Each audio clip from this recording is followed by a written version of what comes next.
Mi nombre es Mercedes Páez, soy estudiante de tercer año del profesorado de Lengua y Literatura. Para el área curricular didáctica de la lengua voy a presentar el tema Comprensión y producción de textos orales en el aula de Fernando Avendaño. Para presentar este tema me pareció oportuno presentar la caricatura de Mafalda, pensando en qué se trata, de qué se trata la oralidad, cómo hacemos para afrontarlo en el aula, en qué otros momentos la podemos estar viendo o cuándo podemos descubrirla. Entonces se me ocurrió presentar una historieta en la cual en una tenemos escrito, tenemos las palabras que se usan en esa conversación y en otra no. Y nos podemos dar cuenta que en una vemos gestos, vemos movimientos, vemos expresiones que no podemos dilucidar de qué se trata. Es un tipo de conversación que se llama lenguaje coloquial familiar, en este caso, de Mafalda con su papá. Y en este caso, que ya es una conversación, ya sí podemos saber de qué están hablando ellos. Y en este caso, Mafalda le pregunta al padre si él se considera un buen padre.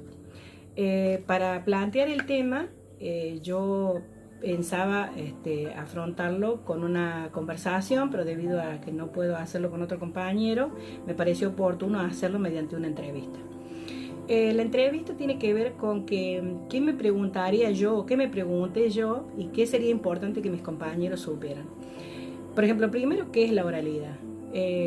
Entonces, la respuesta es que la oralidad son actos del habla, son hechos lingüísticos que son muy importantes. Ahora, ¿dónde lo podemos ver? ¿Cómo lo podemos encontrar? En una conversación, en un diálogo, en una entrevista, en una conferencia. Hay diferentes tipos. ¿Por qué es importante? ¿Por qué es importante la oralidad? Porque en realidad la sociedad se estructura, se conserva y se controla en base a estos hechos del habla.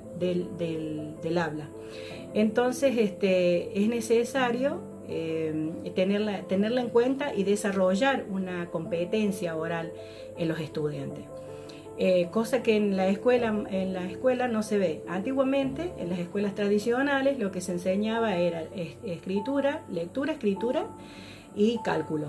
En cambio ahora, lo que tenemos que hacer es desarrollar o propiciar para el estudiante el desarrollo de la lengua estándar para que pueda desenvolverse, para que tenga determinadas competencias oral, como decía recién, y desarrolle capacidades discursivas. Estas capacidades discursivas le van a permitir expresarse mediante mensajes que puedan ser interpretados y también dilucidar aquellos usos o formas que aplican ciertas personas para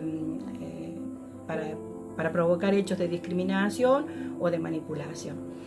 ¿Cómo podemos gestionar nosotros, cómo podemos hacer para llevarlo como objeto de estudio a la oralidad al aula?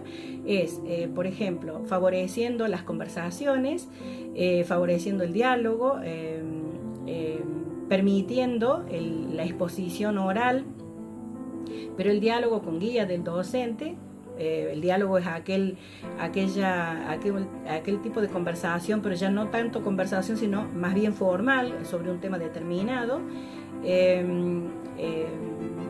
Podemos permitir o posibilitar el desarrollo de la creatividad de los estudiantes, y esto lo vamos a hacer mediante la evaluación de la producción de estas producciones que van a hacer los estudiantes, mediante un monitoreo constante, continuo y formativo. Eso nos va a llevar a que el estudiante pueda desarrollar las capacidades que habíamos dicho y se pueda manejar de manera formal en la sociedad en la que vive, teniendo en cuenta la heterogeneidad que hay en la lengua, como por ejemplo la generacional, distintas variaciones, como por ejemplo de registro, variaciones de género y variaciones de regiones. Así que lo que se propone es que en el aula lo que se haga es hablar y escuchar.